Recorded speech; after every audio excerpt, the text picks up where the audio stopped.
Anyone else for public comment? Okay, seeing none, we will move to item number 7, which is the Massaro Farm update. I see Dave Schneider here. Oh, I'm sorry. Oh, sorry, Dave. I skipped number 6, which is the playground committee. So take it.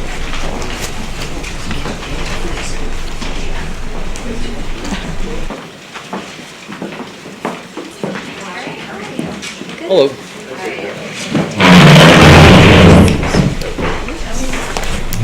Oh yeah, good pass. Well, I think we might do that at the.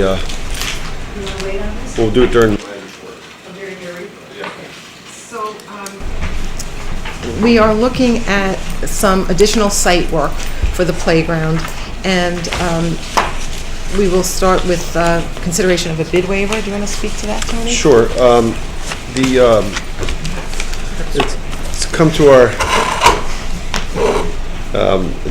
after we've reviewed the progress on the playground site, which was done over the summer, it's come to the conclusion that there's additional work that needs to be completed at the site.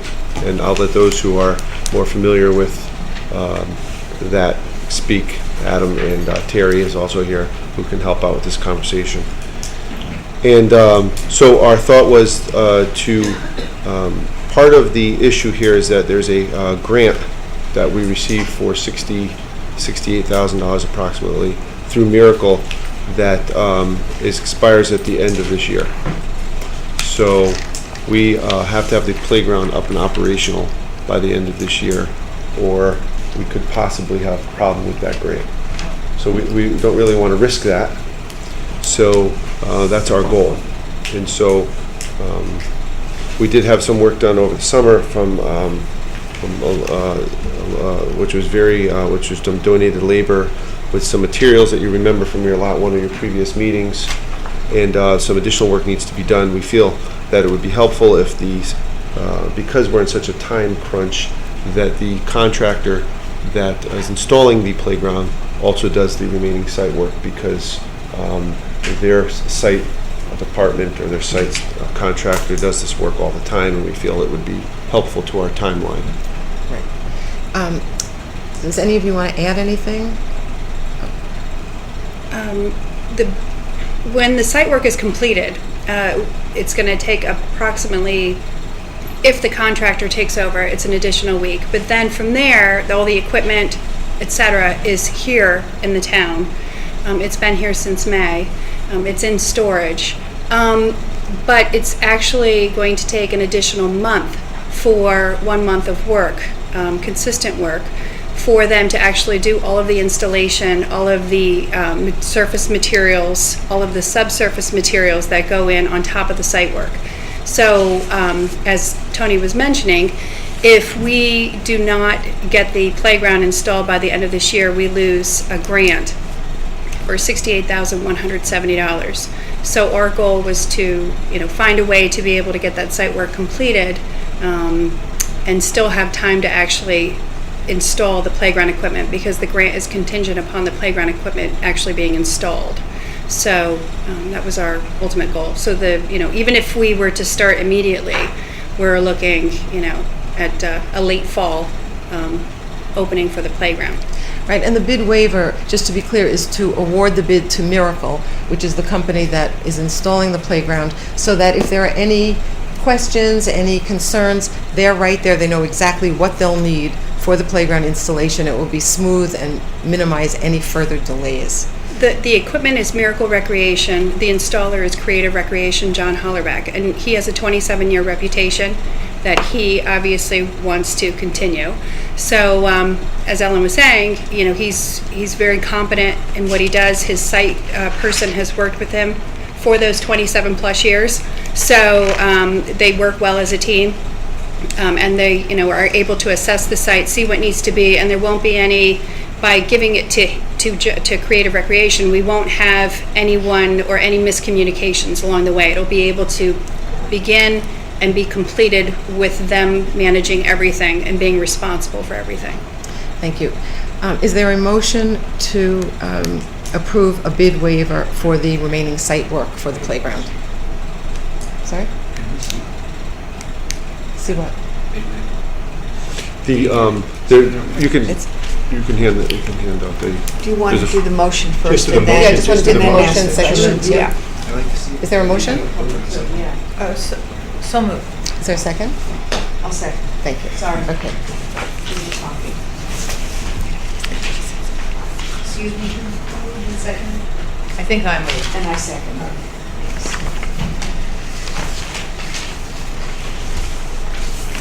Okay, so I have some questions. Isn't this? Just a funny question. Yeah, go ahead. My first question would be, since Miracle is basically who's you're going out to bid with, and they have this timeline on us, has there been a conversation with Miracle to see if they would extend that timeline past the end of the year? Yes. And have they denied it? Yes, I actually wrote the grant in 2011. It was revised in 2012. We revised it again in 2013 so that we could actually proceed with the grant. They were actually very responsive to us and increased our grant from $53 to $57 to $68,170. So they've been very accommodating. In addition to that, we had to delay the actual production of the playground equipment due to the site work issues. So we were supposed to receive our playground equipment in March, which was then pushed to April, which was then pushed to May. And they have a production schedule that they need to maintain. They don't actually store the playground items, so they needed to be delivered to us. So they've been more than accommodating, and we've asked if we could extend the grant, but their response is we've been more than accommodating. All right. And when you talk about installing it, assuming that everything went well, and let's call it a month and a half or 2 months from now it's completed, you said open it. But I thought during the winter and once the fields were shut down and the gates were being closed, the park itself, the playground, wouldn't be used. So you just mean you want to get it completed and finished so that we meet these requirements, but not necessarily open to play if it's going to be close to winter or winter. Right, if it's close to winter, what we'd like to do is have a grand opening so that everyone can actually see what the playground is. We've had a lot of phone calls, comments, concerns as to where the playground is. A lot of people driving to the site, realizing it's a dirt mound and there's nothing more, and asking, where their donations have gone.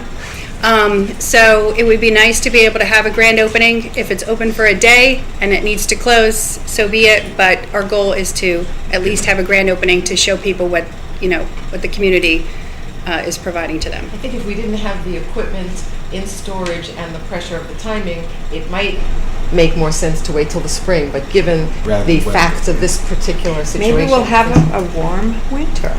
No? You never know. Do you have any Will other help us questions, all. Tony? Anything else, Susan? I just needed a clarification. The sub who does the site work is part of Miracle? He has his Or own it's their independent. sub? He has his They own. use them. Right. Miracle I didn't hear Recreation. either one of you. One at a time. What? Miracle Recreation is actually the playground manufacturer. They I know manufacture playground equipment, and Creative Recreation is a playground installer. So Creative Recreation, who is managed by John Hollerbeck, is who we've hired to provide us with the playground equipment, and he'll be doing all of the site work. But he works directly with Miracle Recreation, and he has, Okay. for the last 27 years, created ADA-compliant playgrounds. Okay. He's been your person He's our that you've project dealt with manager, yes. for the entire project. Yes. Right. Oh, okay. Thank you. And I have one question for Tony. Sure. A few months ago, we had a line item transfer there, or a discussion about some site work. I think it was $13,000. Right, that's correct. That was for Phil. Yes. Only, yes. And this is an additional 29,000 change, whatever I just read it. But that's correct. And where would this come out of? Or you talk about that in your report? I could certainly do that now, or we can wait until the funding requests. Why don't we vote on the Yeah, bid we'll waiver vote, and then yeah. we'll get to the funding request. All right, we've had a motion and a second. All those in favor of the bid waiver? Aye. Aye. Anyone opposed? Okay, thank you. Do you want to do the line item transfer now? Since we have it, everybody has the line item transfer now in if front you of want. them, why don't we Yeah, that'd just be great. skip to that? Okay. Is there a motion to approve line item transfer 141503 in the amount of $400, which Tony will explain. Thank you. Thank you. There are two accounts that I'm taking the funds from. One is a capital reserve account that we have from leftover projects as projects are closed and contracts are closed, or the projects or purchase orders for those projects are then put into a reserve, a capital reserve that has a fund balance that we keep every year in our audit, and we can use for this sort of purpose.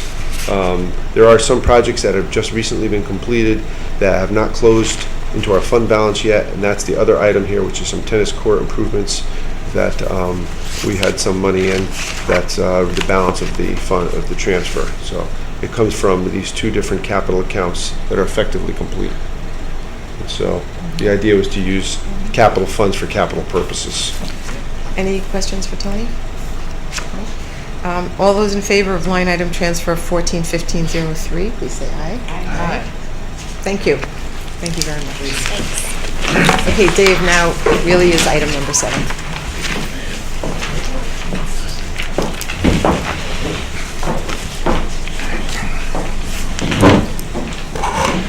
Good evening. Hi. I'm Dave Schneider.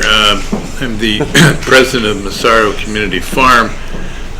Just by way of quick background, the town owns Massaro Community Farm on Ford Road, pursuant to a gift from the Massaro family.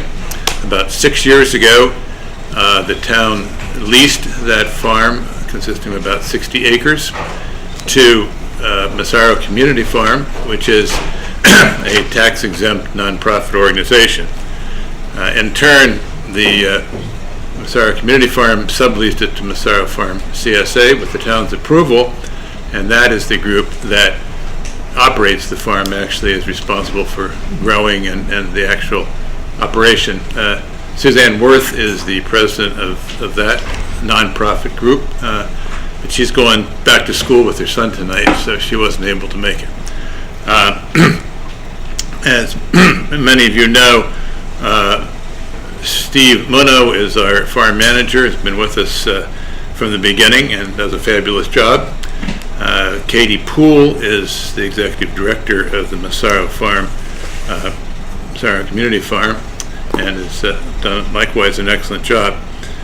I will speak really just briefly to what we're doing in terms of the tax-exempt the Massaro Community Farm. And there's probably 3 or 4 things that we focus on.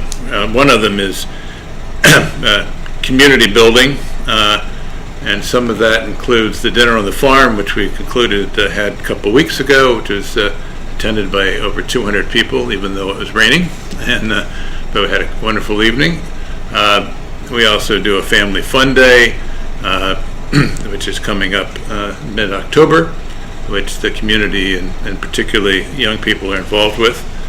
We do Celebrate Spring, which is in May and begins the year. There's been a number of other events between music and movies, and there's hiking and so forth on the farm. We also focus heavily on education, and Jason Morrow is the chairman of our education committee. This year we ran a summer camp for the 3rd year for children. In late August we had 35 attending. We have a learning garden that's used heavily throughout the year by various groups. We've had a number of school groups coming in, and we're having working with the Woodbridge Rec Department to have an after-school program dealing with farms and that sort of thing this fall. We have bees on the farm that have actually produced this year more than usual, and we're actually going to have some honey to sell. We, for the 2nd year, have a food corps service member who this year is Ruthie Lansby, and works in the schools to teach nutrition, work with school kids on that, work with school lunch programs. We also, one of our big focuses is donating food from the farm to nonprofit groups that feed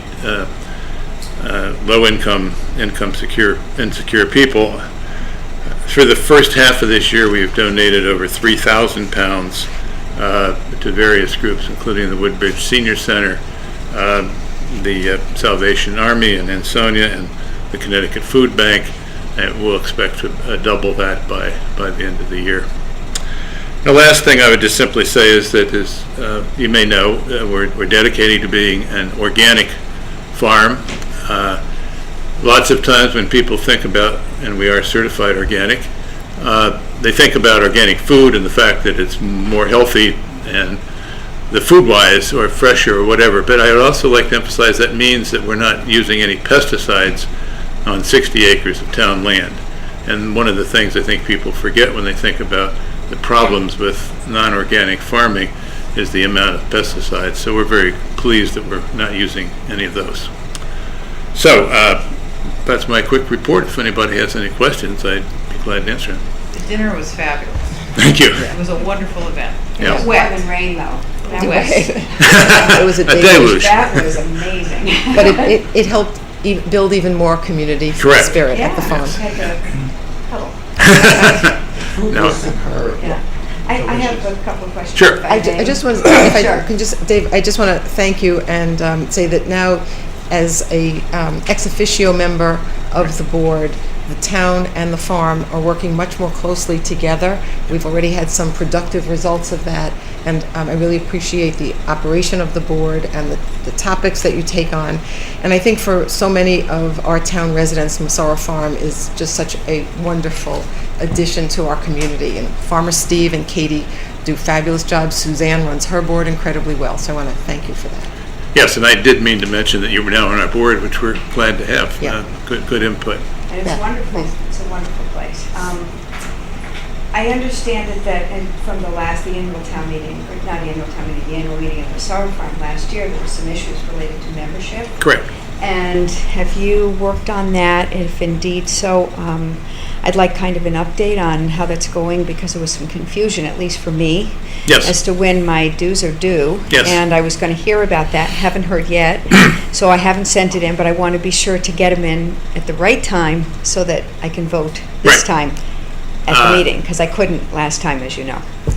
You're Thank correct you. on all accounts. Thank you. But what I did do was appoint an ad hoc subcommittee, Okay. which is being chaired by Al Tima, of which Ellen is also on that committee with 3 or 4 others. Amy Morella is one. Jason's on it.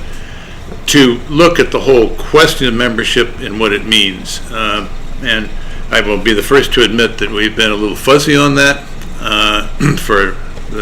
we've only been in existence a few years, but that's a very important issue. Our attempt is to make membership something that's readily available to as many people as possible, because it is a community farm, and our attempt is to have as much of the community involved and be able to be involved, which they already are, but to make sure that happens. At our last meeting, I said we're going to make decisions on this at our November board meeting, because we want to let people know what it is. It's not going to be onerous, and you'll get your dues paid on time, I'm sure, but we will have something, and I expect it'll be announced through our newsletter and various things, as what it means it takes to be a member.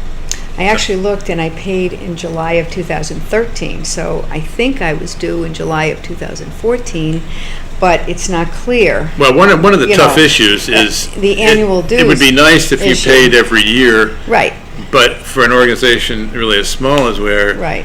it makes some sense to say that a year ends at a certain time. That's one of the Right. things that they're working on, and we're Right. trying to make it fair and also not terribly difficult to monitor. Right, but paying in July did not allow me to vote at the annual meeting, and so I'd like to know when it is I can pay so I can vote. As I said, Is that you fair? will be able to vote. Okie dokie, but Okay. I'd like to also send you money, so, Well, that's important too. yeah.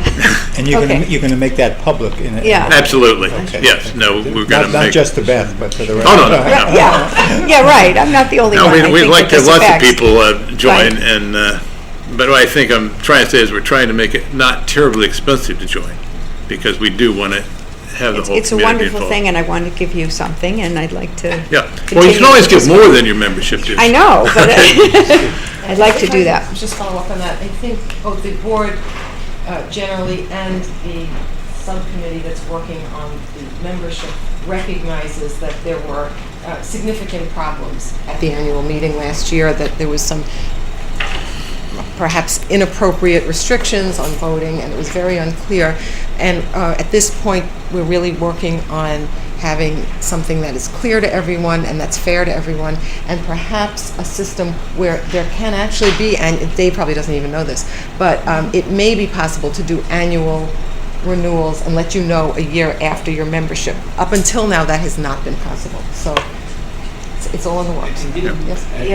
And just so people know, It may or may not be possible. the annual meeting is in March. Right. So it just, And last year, did membership, it affected your price of, for example, your dinner. Right. But not this year. A smaller That's price for the since dinner as changed, membership. right. We changed that, so Right. Yeah. that's no longer an issue. Well, one of the problems was we weren't sure who was a member, so we decided we couldn't give a benefit if we didn't know who a member was. Wow. But it's a serious problem that is being dealt with, so. I look forward to it. Thank you. It's a trickier issue than one might have thought. That's Yeah. okay. Thank you. Any other questions for Dave? Thank you very much. Thank you for Okay. coming tonight. Thank you. Appreciate that. Okay, item number 8, is Charlie here?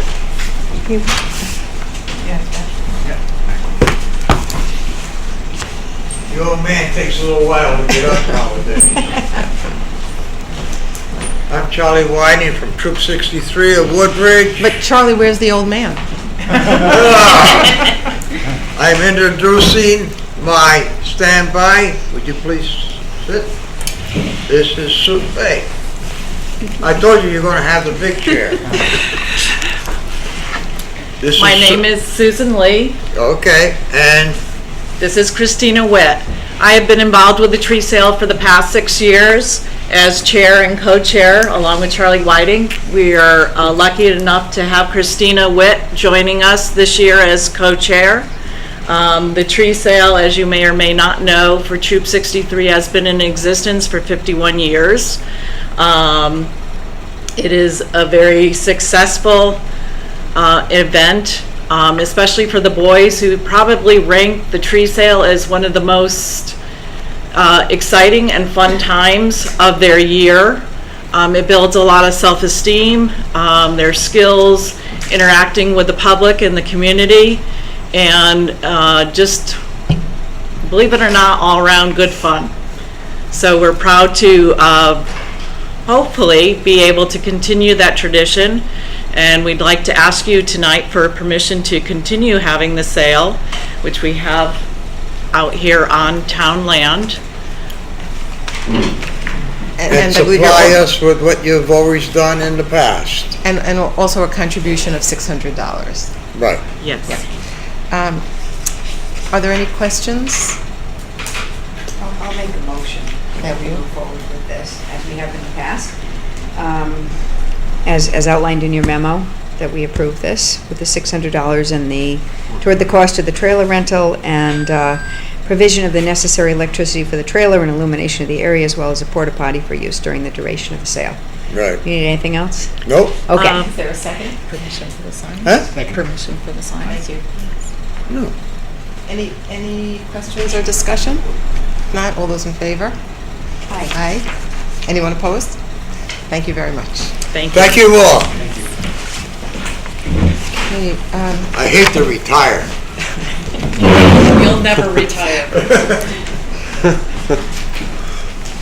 the next item is a vote to approve funding for the gas conversion at the firehouse. As you may all recall, we had a special town meeting where there was not a quorum, and now the process requires that we approve the funding, and then this will go to the Board of Finance for their approval. So is there a motion to approve funding for the gas conversion for the firehouse? So moved. Thank you. Second. Any questions or discussion? All those in favor? Aye. Thank you.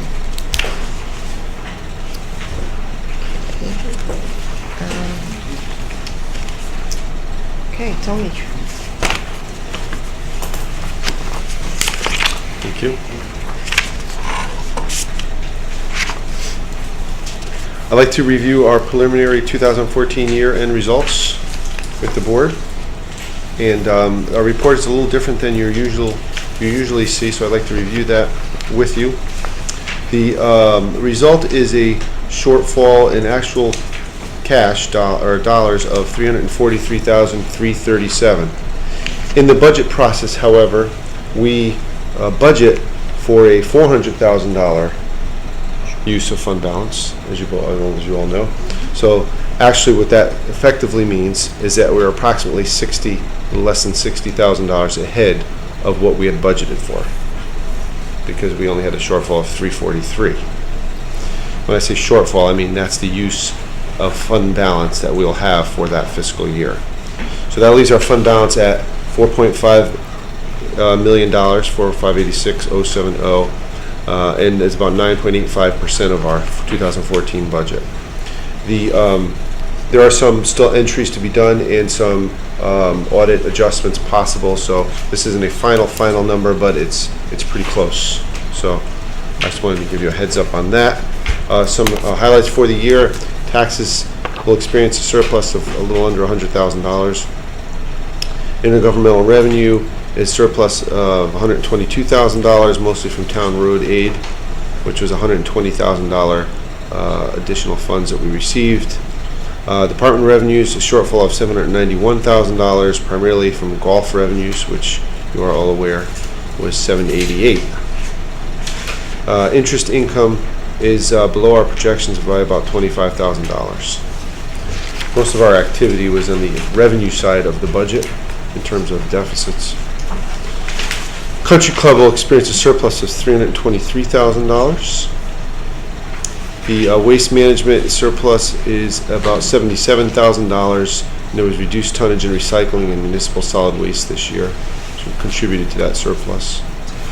Human Services surplus of $16,000, largely due to savings in part-time salary accounts. Employee benefits surplus of a little under $20,000 due to some favorable health insurance rates, changes in coverage. And finally, the Woodbridge Board of Education is reporting a surplus of a little under $49,000 in its latest report. So those are some of our highlights of the year. If you look at the sheet attached, it lays out each of the departments and where the final budget was, the actual for that year, and then the balance, which is either favorable or unfavorable. So you can see the revenues. If you look at this report here, the spreadsheet, the revenues were unfavorable by $583,000, mostly due to the golf issue. And expenditures had a surplus of $541,000. So in terms of operations, we actually had a slight deficiency of $41,000, so we were pretty much on budget. You can see the designation of fund balance there below, which are other financing sources. You can see that $400,000 there. Sort of lays it out nice, so it shows you where we wind up at $343. So I think it's a nice schedule to include, just so you can follow all of the departments. Questions for Tony? I was trying to do the math for the golf course, because what's odd about the golf course is that we were living under a fiscal year, but yet we changed contract at Right. an actual calendar year. So most of the losses basically were obtained during the fiscal year, but not necessarily so far during this calendar year. Right. So I'm assuming next calendar year it'll be strictly, for the most part, what we're paying. That's correct. plus That's any correct, additional. right. So There are no should- revenues next We'll year. see, yeah. Right. So this number Okay. included both, which is a That's little right. hard to do. So if you take the net, Yeah. you know, Gotcha. Okay. that's just how you wanted can to be get sure the that it was result. comparable. Which is, if you take the net of the golf operations, if that was not in the equation, we would have been, probably had a surplus. Right, I think it was like 465 Right. to the negative, so we probably would have had 100,000 surplus. But Right. this year, hopefully, we can't get to the 465. That's right. We can get to the 190. That's correct. And that's what I was trying to, great, thank you. Okay. Any other questions? Okay, the next item are the tax refunds. We have a memo from Pat Crisco, tax collector, recommending refund of property taxes in the amount of $7,102.79. Is there a motion to approve the refunds? So moved. Second? Second. Any questions or discussion? All those in favor? Aye. Thank you. I have to recuse myself because we're getting a whopping refund of $17.48. Oh, For an automobile. Maybe we should have known that before we voted. Is So that I can't vote on deprive us this. of a quorum to vote on? Oh, no. No, the quorum is in effect at the beginning of the meeting. Because she's not voting on a particular issue, you can still vote. Just seeking a clarification. Thank you. thanks, Jerry. I didn't want to mess that up. She's recusing herself on one vote, Phew. but you have a quorum. Okay. I could vote for everything else, I just can't vote for the Heller refund. Change our vote now that we can. $17.48. Ay, ay, ay. Jerry The reminded next me, thank you. Item is Just one funding request left. the line item transfer 13, Yep, 14, right, that's correct. Line item transfer 131433 in the amount of $22,100. This is a line item transfer in the 2014 budget, which I actually already put into the figures that you saw. So that was already incorporated in that for the police department for overtime for $22,100. And we've talked about this on and off throughout the year, and it was due to some staff, primarily due to staffing issues, which I think they've Really hopefully applaud the resolved. fact they found it in their own budget, Yeah. that's very helpful. We had, Yep. it comes from their, some revenue that they generate through private duty, so Right. I thought that was helpful. Yep. Yeah. Is there, we have a motion and second? So moved. Second. Thank you. Any other questions or discussion? All those in favor? Aye. Okay. The next item is the bid award for engine 7 for the pumper truck.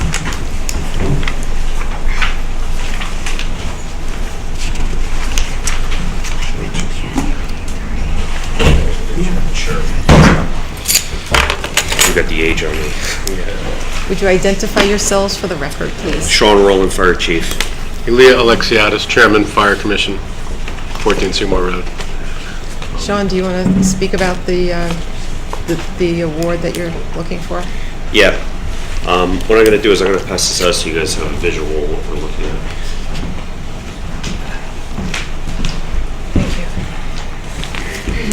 Go. Thank you.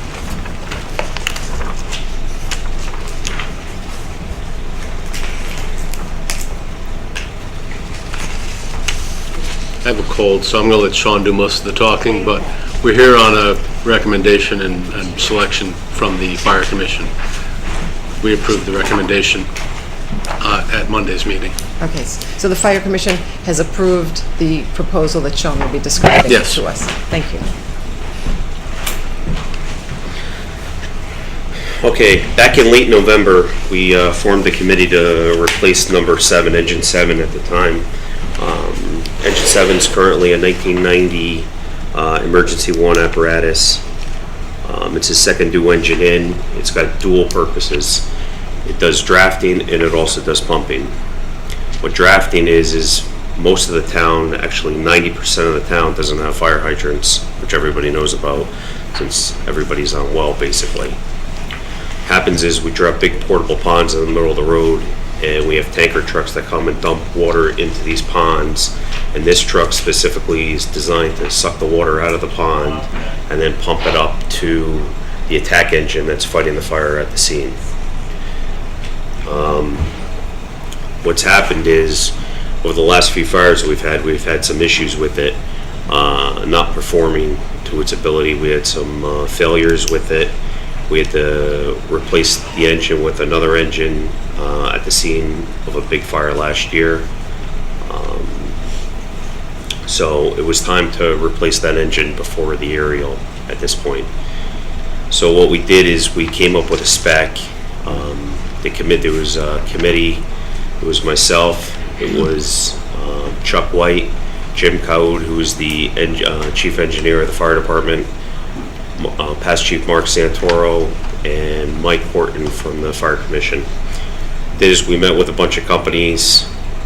We designed the spec as generic as we can make the spec. and we had 4 bidders come back. The 4 bidders were Greenwood Emergency Apparatus, which is E1, Marion, Rosenbauer, and Suffin. After reviewing all 4 specs, we saw that Marion did not meet the spec at all. They weren't a single source vendor, meaning. Sean, I don't think, We of put the the- 4 that we have. We put the names of the You distributor. did put the names of the shops. The shops, yeah. Yeah, I'm do you know which using- one that would be? Northeastern Fire or Five Star Fire? Correct. 5 Star Fire is Suffin, Northeast Fire is Marion, and then Greenwood is Emergency We Run. have Greenwood, okay. And Rosenbauer. Okay. Rosenbauer of New England is Rosenbauer. Okay. Marion did not meet the spec. They were not single source. We started this back in 1990 when we started speccing fire apparatus out. What we wanted is a single source vendor where we don't have a separate company building the cab and then a separate company building the body, and if something happens, they both point the finger at each other, and then the town ends up holding the bill at the end because everybody denies everything. So the 2 that really met the spec were E1 and Rosenbauer. Suffin, which is 5 Star, was $813,000. We took them right out of the game. So we purchased 4 E1s in the past, and when we purchased E1 before, it was owned by Federal Signal Corporation. Federal Signal sold E1 to another company right after we got the last truck, the rescue truck, and it was kind of in limbo for a little bit, and then a new company purchased E1, and E1 really didn't want to know us since we purchased the last truck back in 07, 08. So we wanted to expand our horizons and look, not just to stick with E1, but to go elsewhere. And we met with all these companies, and when we took the Rosenbauer bit apart, Rosenbauer actually met the spec better than E1, even though E1 was cheaper. But Rosenbauer met the spec, plus during the spec was 190 pages long. The committee actually missed 2 reels on the back of the truck, which we would need to put on regardless, and that's $11,000 option. So when we break that down, we're about $35,000 difference between the 2 bids, which is roughly 5%. And then if we were to, there are differences. When we purchased E1 back in the 90s and the early 2000s, the Cyclone 2 cab was designed for the Cummins engines and the engine at the time. What E1 spec this time around was the same Cyclone 2 cab, but Rosenbauer spec'd a 100-inch Commander cab, which the E1 cab is only 94 inches wide. That makes a difference because we're looking to put a 600 horse motor in this truck, along with the new emissions that comes along with today and that it's traveled through. The engine is a lot bigger, there's a lot more to go on with the engine, and that's the reason for the larger cab, so everything's not cramped in there. There are differences. Some of the differences are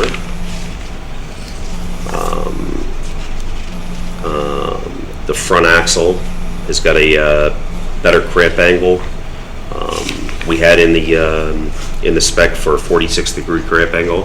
A cramp angle is when you turn your steering wheel, how quick, and when you turn it, your car turns, your truck turns. When a fire truck turns, it takes a lot longer to make that swing. With a 46-degree cramp angle, what we've learned with the new trucks that we have is it turns a lot better, and it's more maneuverable around the streets of town, especially in Woodbridge, since our streets are pretty tight as they are. It's basically the turning radius on the E1 vehicle. said they would meet anywhere between 42 and 45, so they couldn't meet the 46, and they couldn't tell us whether it would be 42 degrees or it could be 45 or 45 degrees.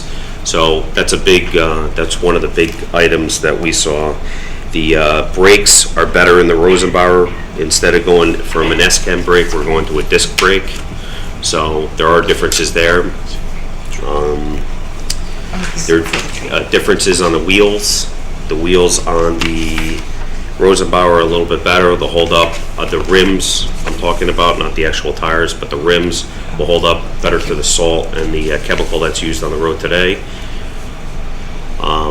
We are doing extruded aluminum, which we've done on the other trucks, which holds up extremely well, especially with the road salt and the chemical that's being used today. But it still is corrosive, but we've had the other truck for 24 years and really haven't had an issue with rot or anything on it. And with extruded aluminum, it's a lot stronger of a truck and safer of a truck than formed aluminum. So we took all these things in consideration. Also, if we did Rosenbauer, when there was a prepayment that we would, if we would put down the prepayment, we would save roughly almost $12,000 on top of that. E1 did not offer that. So if we were to do that, instead of 35, we'd be looking at like 24.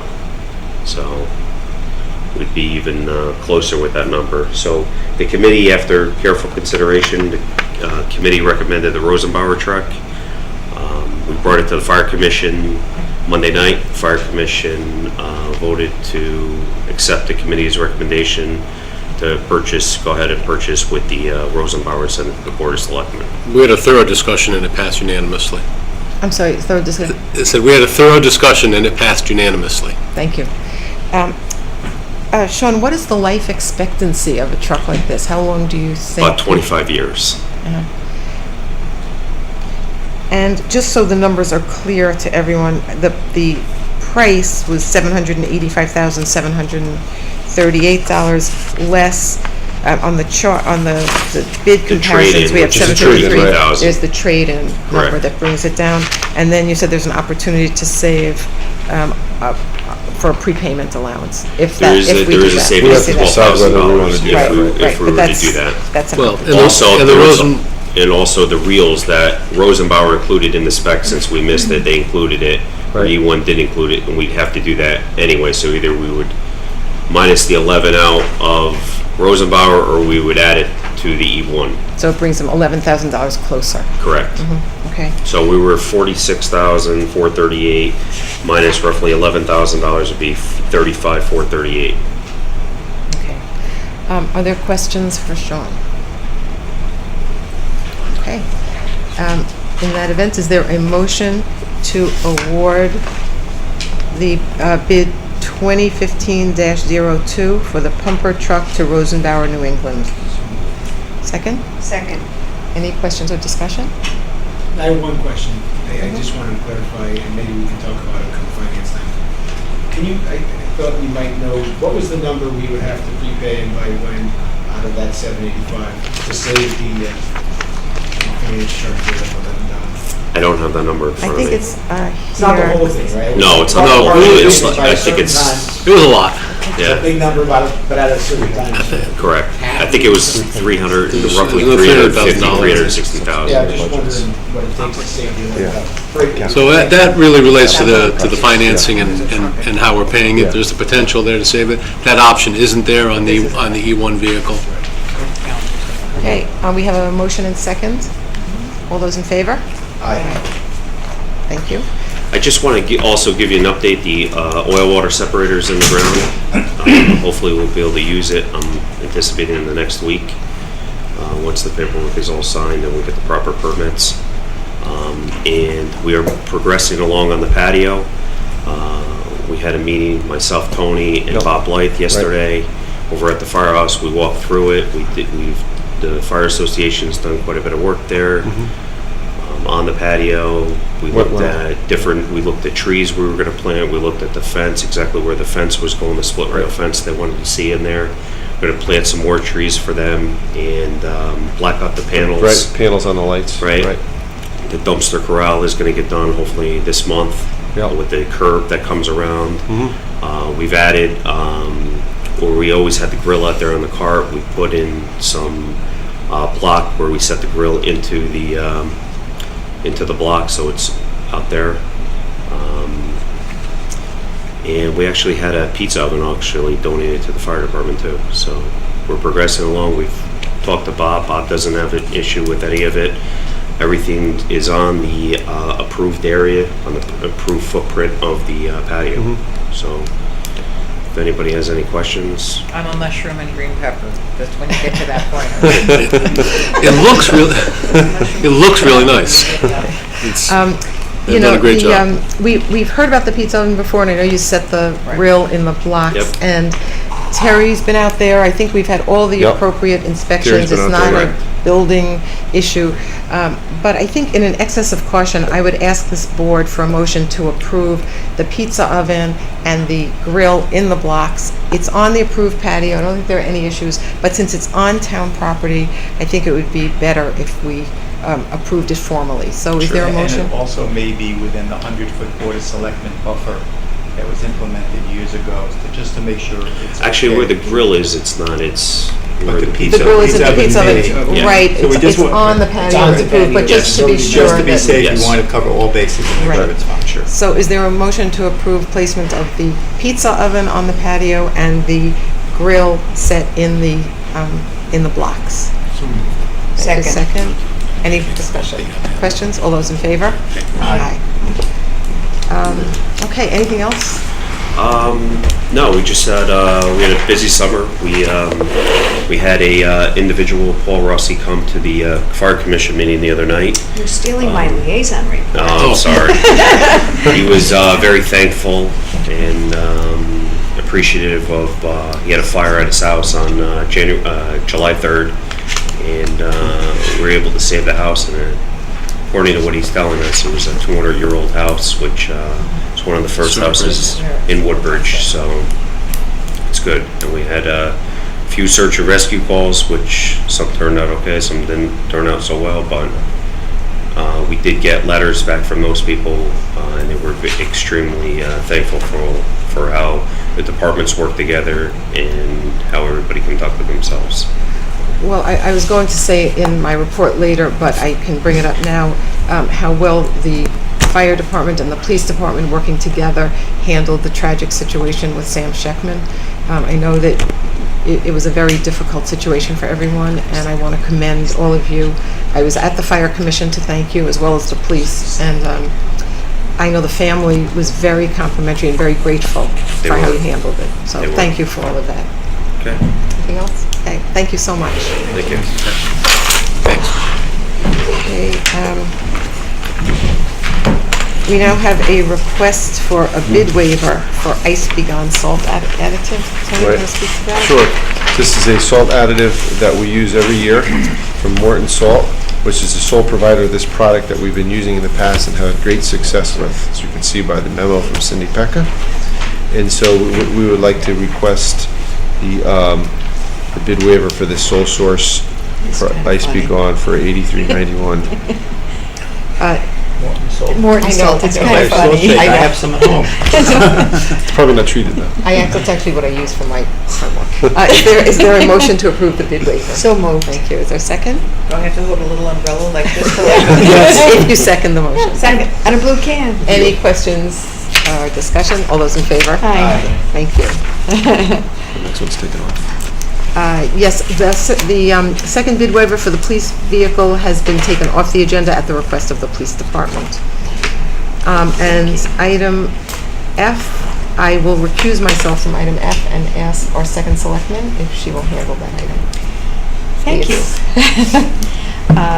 I'd like to entertain a motion to approve a cost of living salary increase of 2.25% for non-union full-time and regular part-time employees effective October 1st, 2014, in accordance with the compensation package for union employees as set forth in the agreement between the Town of Woodbridge and AFSCME as to salary and fringe benefits.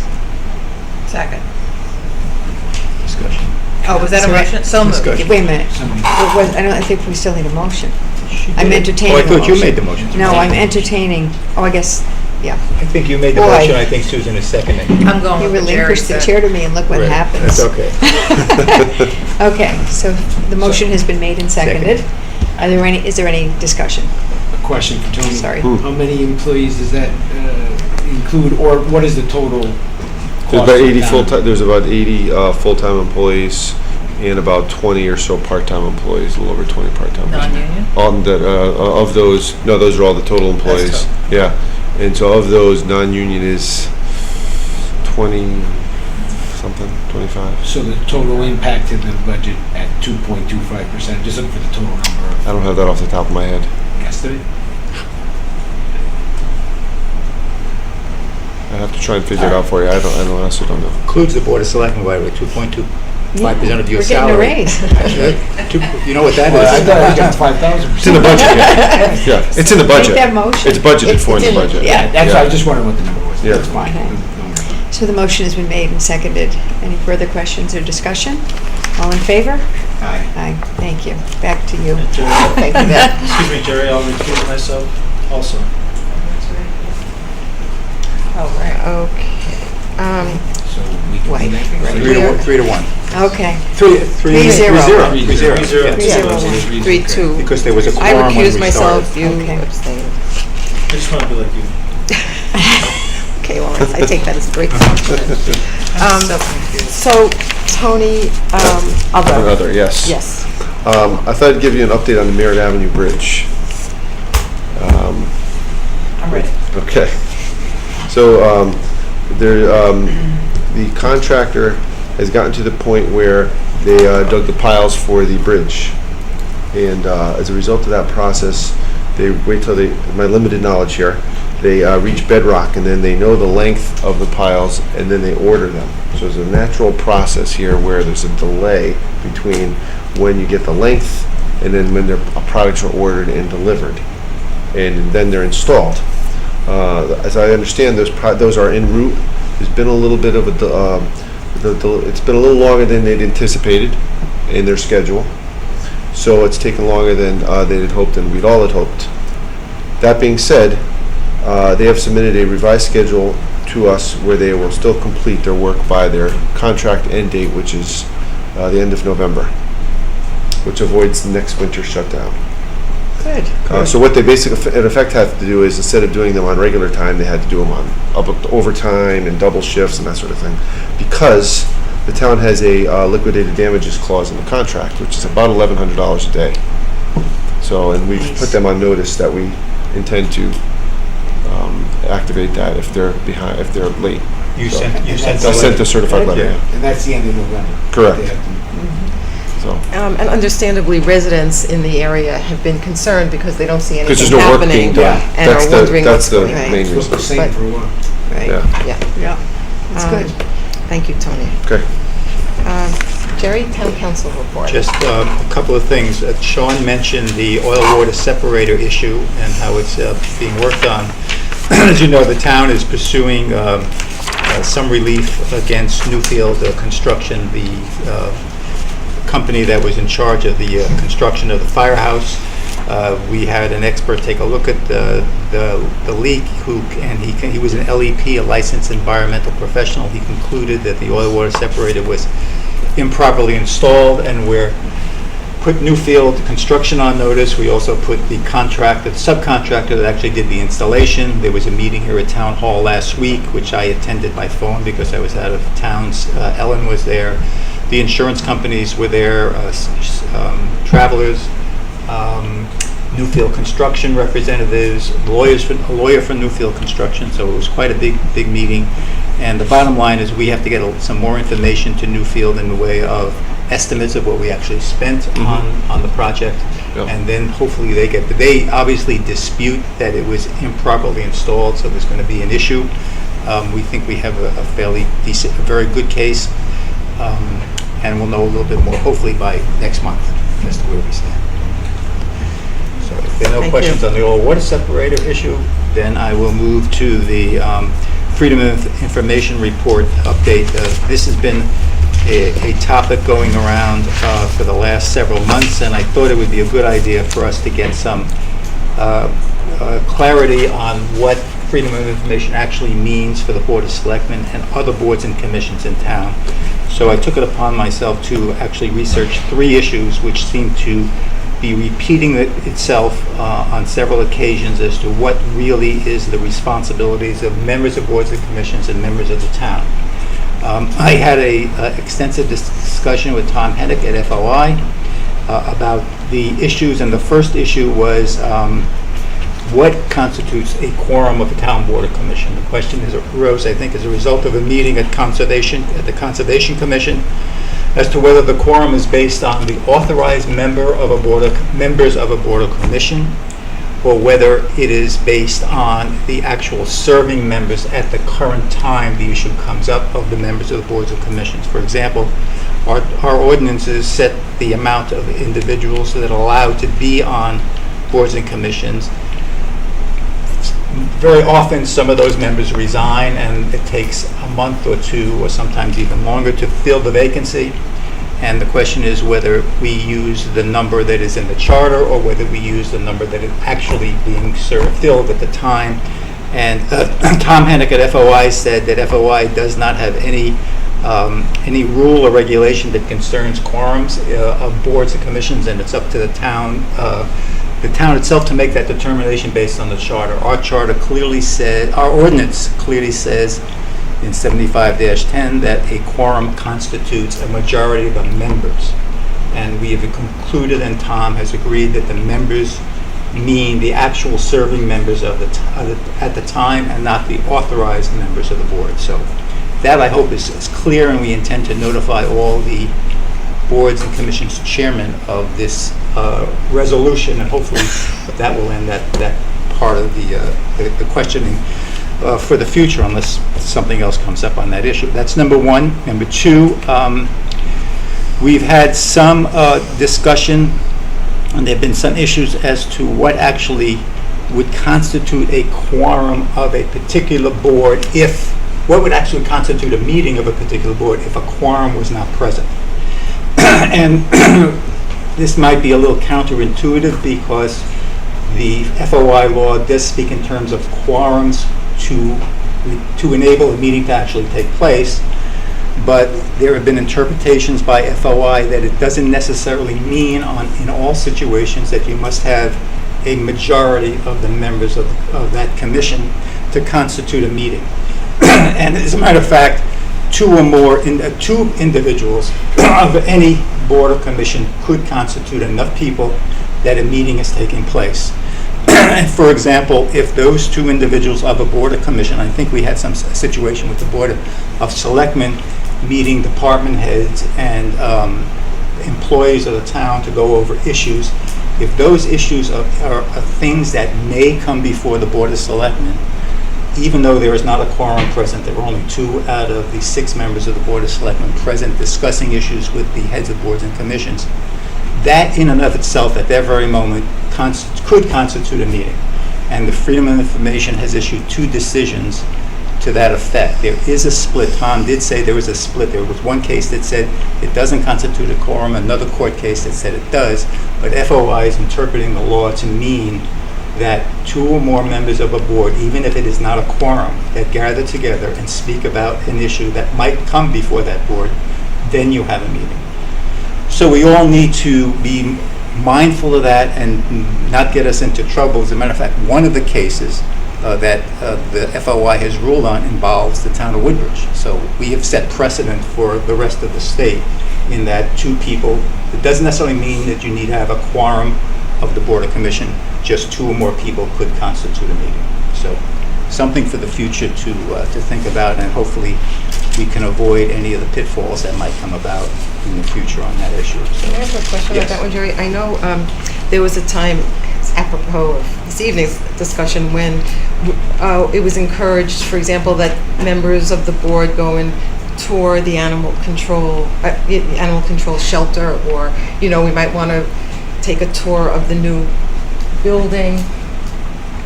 Does that come under that restriction? If 2 members of this board, for example, wanted to take a tour of the animal control building and go over there and observe what is happening and what is going on, observe the dogs, the animals, the cages, so long as there is no discussion of business that might come before the commission, the Board of Selectmen, it's okay. It's a very fine line, and we have to use our judgment whenever we do these things as to make sure we don't go over that line and start talking about business. For example, what are we going to do about the water? If 2 of you are at the shelter and our ACO is there and you start discussing about the water problems, that really is something that needs to be discussed at the Board of Selectmen meeting. On the other hand, if you're there and you see the ACO and say, I'm taking a tour of the shelter, and he or she shows you around, yeah, then that's perfectly permissible. But you've got to be careful of not getting involved in board business at any time. I think one of the things with FOI so often is, we've talked about it before, it's not intuitive in many situations. And so we have to sort of keep the rules in mind and Right. just use judgment in each situation, because It's not intuitive, it's counterintuitive, and Tom Yeah. always says that when he comes to meetings, but if you think about it, there really is a reason behind most of the rules. And the reason for the rule we just talked about is that you need to have business of the board be out in public at a meeting that's properly noticed, so people have an opportunity to hear what you're talking about, hear the thought process involved in decisions. And when you're doing it, when two people are doing it at a meeting that's not noticed, that goes against the concept of freedom of information. And the third one is also one that actually makes sense. And that involves the RFPs process that we're going through. And there's been some discussion as to whether the executive session that the committee, the ad hoc committee, are now holding regarding the responses to the RFP for the Country Club of Woodbridge is permissible, and should those sessions be in public. And FOI, again, I had a long discussion with Tom about this, and FOI specifically allows responses to FOI to be RFPs to be exempt from freedom of information. In other words, anyone who submits a response can have the expectation that that will be confidential and private until a decision is made on who is awarded the particular contract that's being talked about. And FOI allows those sessions, anytime you discuss something that is exempt from FOI, such as the responses to an RFP, the discussions on those documents are allowed to be held in executive session. The theory behind it is that the committee, the board, the first selectman, the town, and the financial officer, the administrative assistant, is negotiating on behalf of the town and wants to get the best possible deal for the town, is looking out for the best interests of the town. And sometimes there may be two competing responses, and those discussions really need to be private. You go talk to one responder and you say, how about this? You go talk to the another, how about this? If those are open and not private, the town's best interest could be jeopardized when one hears what the other one is offering, and the negotiations going back and forth could sometimes be not in the best interest of the town. So the reasoning is really is logical if we sit back and take a look at it. So the meetings have to be noticed, but then they can go into, call for executive session, go into executive session, and hold the meeting within executive session. And those are allowed to be held private up until the point of the award, of the particular contract that's being discussed. and then everything is public. Then once the Everything. award is made, everything is public, because the negotiations theoretically have ended. You've made the decision, the town has made the decision, and there's no reason for everything not to be out in the public. And by everything, I mean, all of the responses Yes, right. that came in are then public. Even the responses that are not awarded, the responses that were submitted to the town become public at that time. But until that happens, they're exempt from FOI and therefore permissible to be in executive session. We had the exact same thing come up at work, and council had the same. Someone agree with me? That's good, that's good. That third one actually makes sense. Makes a lot of sense. That one makes Well, sense. Actually, the second one makes Does make sense sense, too, and I'll that's tell you why. When I think about it, Because yeah. when you really think about it, what you don't want to do is have 6 little independent governments running around Exactly. undermining staff. You're absolutely right. Because you've got a Yeah. paid staff, we have a budget process. Right. We have all the transparency that goes around with that. Mhm. They're the ones who are prioritizing. We ask them to prioritize, to come before the board and say, what are your needs, what do you need to do, everything else. And if we all ran around and did end runs around all of that, we'd be having like running little independent priority stations and And you independent won't wanna- governments, and you don't want to do that. You won't all want to make your decisions based on the same information. And you can't guarantee that if there are 6 different meetings, something may be said at one of those meetings that is not said at the other's meetings. If here, you're all out there and people are discussing it and bringing it up, everybody gets the Well, same it defeats the information and purpose makes of the same public notice. decision. Right. Right. Exactly. Sounds like we need to have more meetings here. More meetings, all meetings. Any questions for Jerry? Thank you very Thank you. much. Thank you. Cleared that right up. Is there a motion to acknowledge receipt of the town clerk's report? So moved. Second? Second. Any questions or discussion?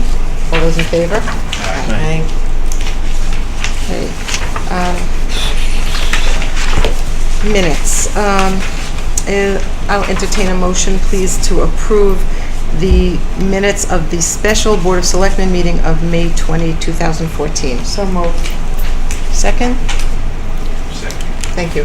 Any corrections, questions, or discussion? If not, all those in favor? Is there a motion to approve the minutes of the regular meeting of the Board of Selectmen of July 9th, 2014? So moved. Second? A second. Any questions, corrections, discussion? All those in favor? And we also have the Selectmen portion of the Board of Selectmen, Board of Finance joint special meeting of July 31, 2014. Is there a motion to approve these minutes? So moved. Second? Second. Any questions or corrections? All those in favor? Aye. Chair, I have to abstain from that. Thank you. Item 15 on the agenda are two resignations from town boards. Donald Boyle has resigned from Recreation Commission, and Julie Altman from the Amity Board of Education. We accept with regret, of course, these resignations, and I would ask Mrs. Shaw to please send letters expressing our appreciation for the service of these board members. The next item is, would be a motion for a nomination for the Amity Board of Education for the open position through June 30, 2015. I have a nomination. I'd like to nominate Sheila McCrevin. She's very well known to us. Her extensive resume, which is in our packets, contains numerous examples of both her many professional skills, expertise, and volunteer contributions to our town. Sheila did serve on the Beecher Board of Education as an elected official from July 2005 to June 2013. She did serve as a chairman as well. And Sheila's ability to lead any group in setting strategic goals, moving projects forwards, as she puts it in her packet, her CV, formal education and brainstorming, unquote. Past experience with school budgeting and creative thinking, I think it will serve us and the Amity Board of Education very well. Second that nomination. Thank you. Any discussion or questions? Not? All those in favor? Aye. Oh, I'm sorry. Well, I didn't ask for any other nominations, which I will do, but I will say that this position has to be a Democratic position because it's an elected position. There you go. Thank you, Matt, for reminding me. Can I get one clarification? Yeah, sure. Elected official, but can't be an elected, two elected official in words. They can't hear you. Zoning Board Oh, of wait, Appeals, wait. or if you're an elected official in Better? another position, Or you can't be on two elected. can you be, I don't believe you can be an elected in two positions that are elected official positions. That's a. No. I don't know if that's true. Our charter has a provision that prevents you from being on certain boards and commissions. For example, I think it's the board, you can't be on the Board of Finance if you're on the Board of Education. So we're pretty specific, and I think there may be one other I situation. remember when I went to the Board of Selectmen, I could not be an elected registrar of voters. I But had that's to true. That's resign. one of it's the other That's one. another one. I know on certain commissions and boards, as a matter of fact, we addressed that earlier last year. Right. We had someone that was on two of those kind of issues. I believe, and I would be happy to look at it and pass with you. I thought the charter did make reference to not holding two elected positions. So I'll be happy to look at it. I'm asking the question because... Right, I'm not aware of it. It might, but I'm not aware of it. It could. I'll take a look at it in a few seconds. Well, if it's a possibility, I'm just wondering, could we, I don't know if we can do this, can we vote to have Sheila's appointment be effective in 2 days. No, he said it doesn't apply to Sheila. She's not on two elected I don't know. boards. ZBA, She's on she is ZBA. elected. No, But I voted for her. She's on the tax. Board of Tax- Assessment. Board of Tax- Assessment Appeals, Tax Board of Assessment Assessment Appeals, right, but it is It elected. is elected. So you But can- I voted for Sheila for the board. I'm certainly, I know, but- I'm bringing it up so it's not a future problem. There's someone No, who's on that's- the Beecher Board of Ed. Oh, no, that's Police Commission. Never mind, that's I'm not sure. Well, I'll if take a there's- look. If there's an It's been a issue, while. we will seek Come out back. That's all. I'm Yep. just trying to Yeah. avoid the. Thank you, Tony. Yeah, good question. Next is, Approved subject to determining whether the charter prohibits an individual from being on two elected boards. so let me ask you something.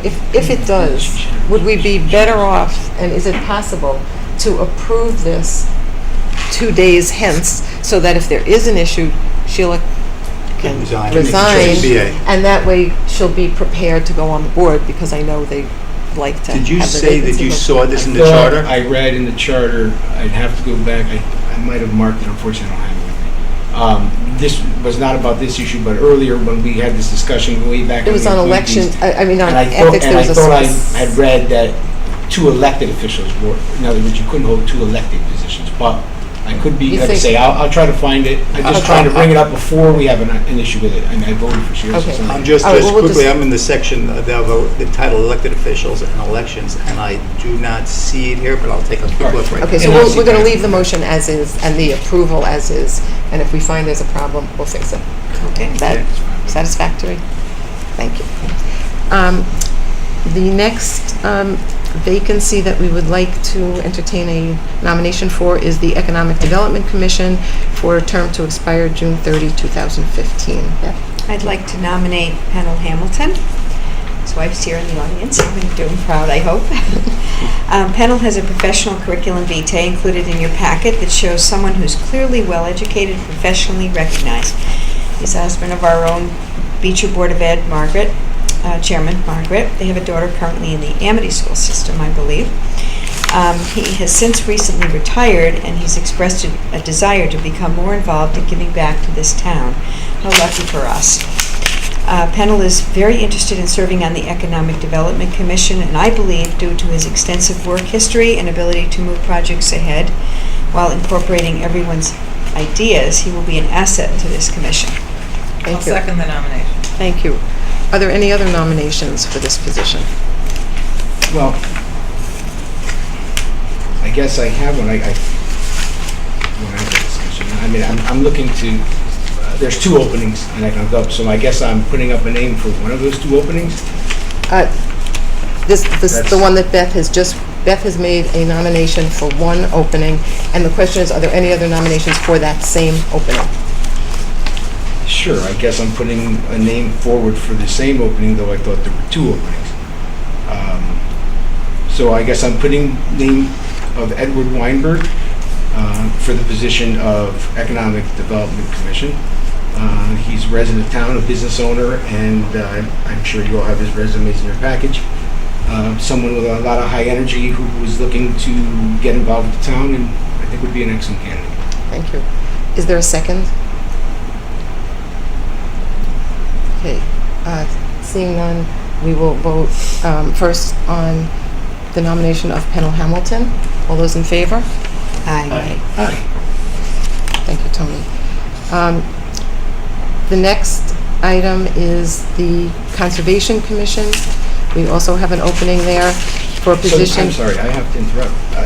I would prefer that you not interrupt, but if you would like Well, to you speak, kind of- I'll recognize you at Right. an appropriate time, but I'd rather not be I believe interrupted. they passed by a nomination there.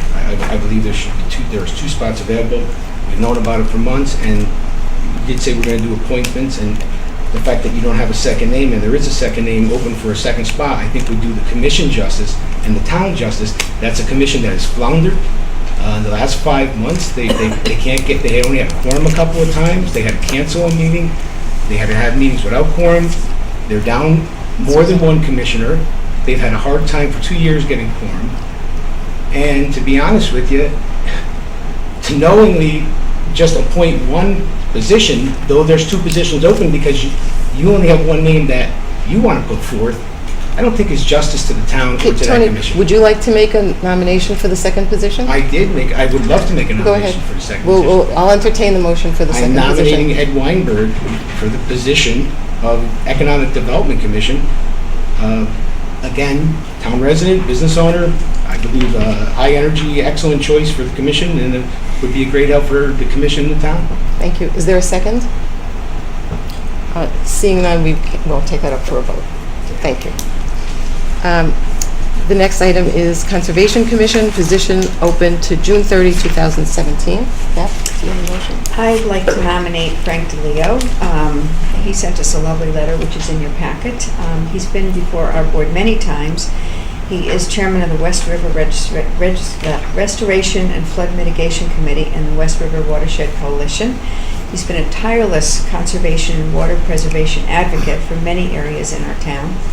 His letter to us describes his nearly lifelong residence in Woodbridge and his family's respect and enjoyment of our town's parks, trails, rivers, and open space.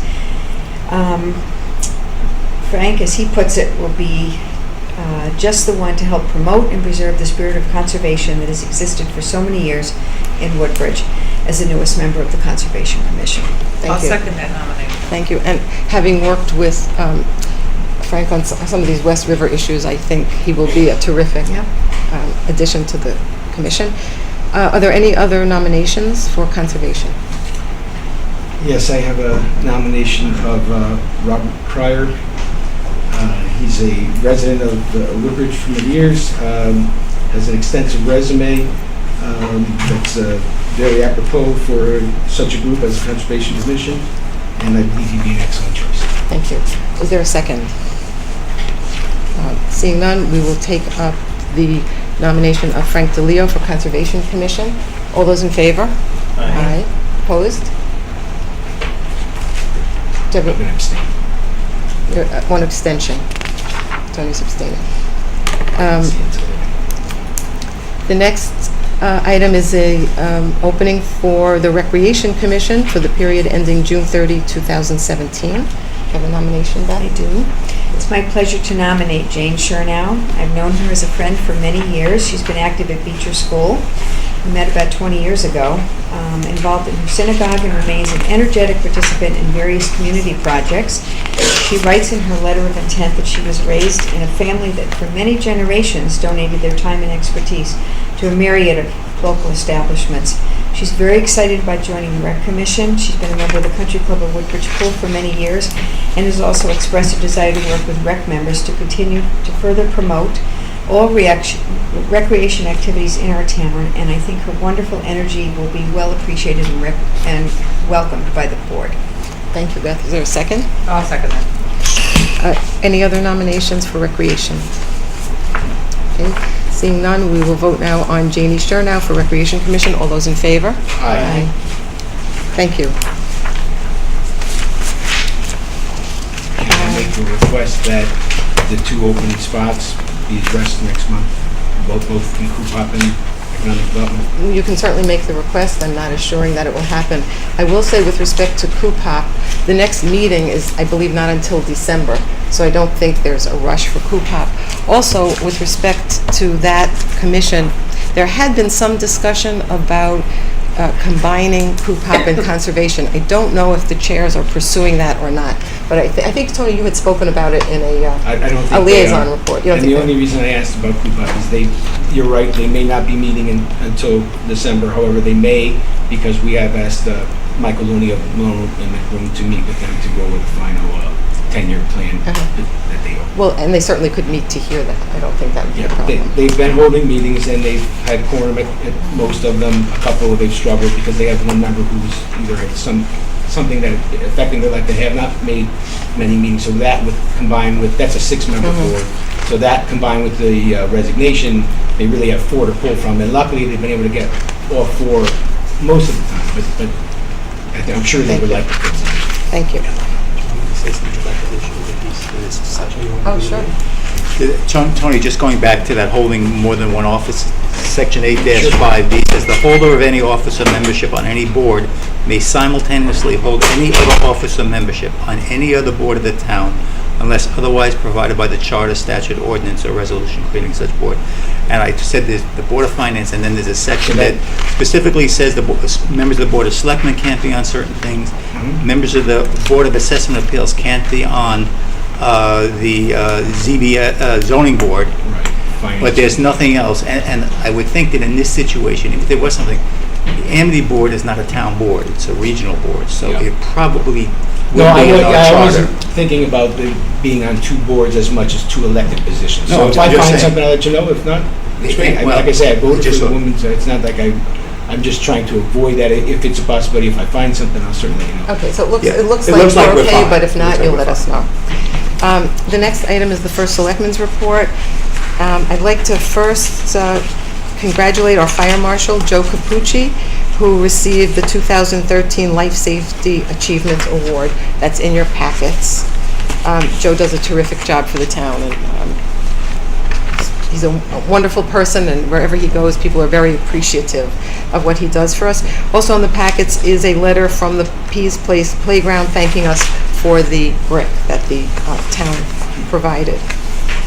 I'd like to first talk a little bit for an update on the Country Club of Woodbridge RFP process. Jerry has mentioned the executive session, and that's been the process for the ad hoc committee.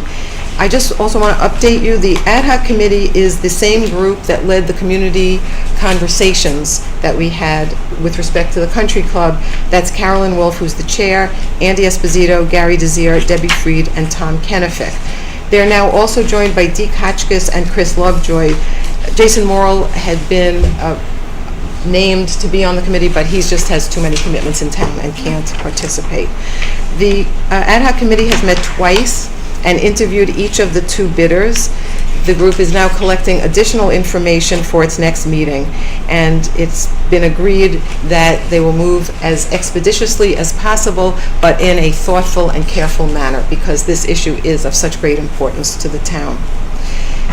You also may have been hearing about the construction going on at Route 63 and 67. Department of Transportation is doing quite a bit of work there.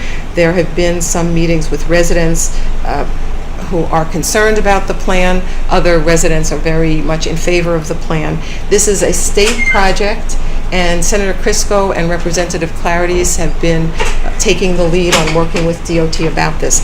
I do want to say for anyone listening at home that Senator Crisco had organized a meeting for Monday night, September 15th, and it was publicized, but that meeting has been canceled. It may be rescheduled, but it is canceled for September 15th. So anyone who is planning to come, please be aware of that. And I would encourage everyone to spread the word about that. We had some disappointing news this month that our terrific library director, Todd Fabian, is moving on to a bigger city, bigger library, and he will be leaving the town before the end of September. And the Library Commission has formed a search committee. They've already organized and will be acting as expeditiously as possible to replace Todd. I also wanted to note that a resident has sent us a letter thanking and commending our Public Works Department for the great job they did in trimming the trees near Massaro Farm, so that from Ford Road you can see the farm. It was done before the dinner, and the Public Works Department did a terrific job, and it was recognized by town residents. Activities that I have engaged in since our last meeting include the following. Actually, with Jerry, we went to D.C. where our Congresswoman received the Roosevelt Institute Distinguished Public Service Award for so many of her efforts on behalf of the people of Connecticut and the entire country, but most particularly for her work on behalf of women and children. It was a wonderful award and wonderful event for her. I attended the summer concerts, which were terrific. We had the Taste of Woodbridge this year. I know, Tony, you spent a lot of time on that. It was really a very special event, and throughout the summer, incredibly well-attended and terrific concerts. I did sign the bonds for the Beecher Road School project, which we've heard about tonight. It's going along really well. I met with Chris Keevil, who is the president of the Woodbridge Land Trust, regarding a very extensive mapping project that he's working on that I think will be of help to us. The microgrid meetings have been continuing. We have very good news from United Illuminating that the fuel cell that they have proposed, they've worked out the technical aspects of it, so that should be moving ahead expeditiously now. SCROG meetings continue. Also meetings on the future of CMed, which is our regional emergency medical system. There's not big updates at this point, but there may be some changes coming. I also attended the Beecher Road School Summer Enrichment Program at the end of the summer. It was restaurant week, and the students did an unbelievable job. They had tables of restaurants, different kinds of restaurants. They had an old diner, an Italian restaurant, a French restaurant. They did menus, they did decor, and they did like 3 or 4 course meals. It was just remarkable and terrific. As mentioned, I've been going to the Massaro Farm Board meetings as well as the meetings of the membership subcommittee, although the membership subcommittee is meeting tonight, so I'm missing that one. Yes. I also met with local clergy and our Human Services Department to review the local services that are available for immigrant children in the greater New Haven area. There was a great deal of discussion for a while about the immigrant children and where they would be placed. It turns out that there's not too much we can be doing here in Woodbridge, but we did want to have the dialogue open so that the different members of our community knew what was going on with each other. I've also attended at least 2 of the farmers markets that the library organized. This is the first time we've had a town farmers market. I know Betsy's been there, I've been there, and I hope all of you, if you haven't, will participate in this next year. It was terrific and really highlighted local farms. Is there one more at the end of this Yes, month? yes. Okay. So please. Last Wednesday of the month, is it? It's the last Wednesday of September. Okay. And I'm sure it'll be great. 24th. Okay. Thank you. I attended the special town meeting on the gas conversion. There weren't too many of us there, so it was probably one of the quickest town meetings we've had. We also had a meeting with Barry Joseph, who will be taking over the Veterans Day program, so we have planning well in hand. He's thinking about the program, some changes he'd like to make, and I think it will be very successful. I, with many of you, attended the Massaro Farm dinner, which, as already noted, was just spectacular. Great food, great spirit. It was terrific. Great rain. And great rain. Farmer Steve was recognized by Suzanne Worth. I think he's been with the farm for 5 years. The farm board gave him a gift of 2 rocking chairs, which was so thoughtful and I think very much appreciated by him. I attended the Greek Festival at St. Barbara's Church. We had quite a few Woodbridge community members participating, serving food. If you weren't there this year, I highly recommend it for next year for the food as well as the spirit and the music. It was terrific. Aaliyah's son was in the dance group. They were great. It was wonderful. This month, I was at opening day at Beecher Road School, and as Dr. Stella pointed out, it could not have been more joyous, except maybe for the ice cream social. The children are so happy and confident. The teachers are excited, and it was terrific. Betsy and I had a very interesting meeting with library staff and Long Wharf Theater. There may be an opportunity for collaborative programs with Long Wharf and the library. So we're pursuing that, and we'll get back to you with details if that can work out.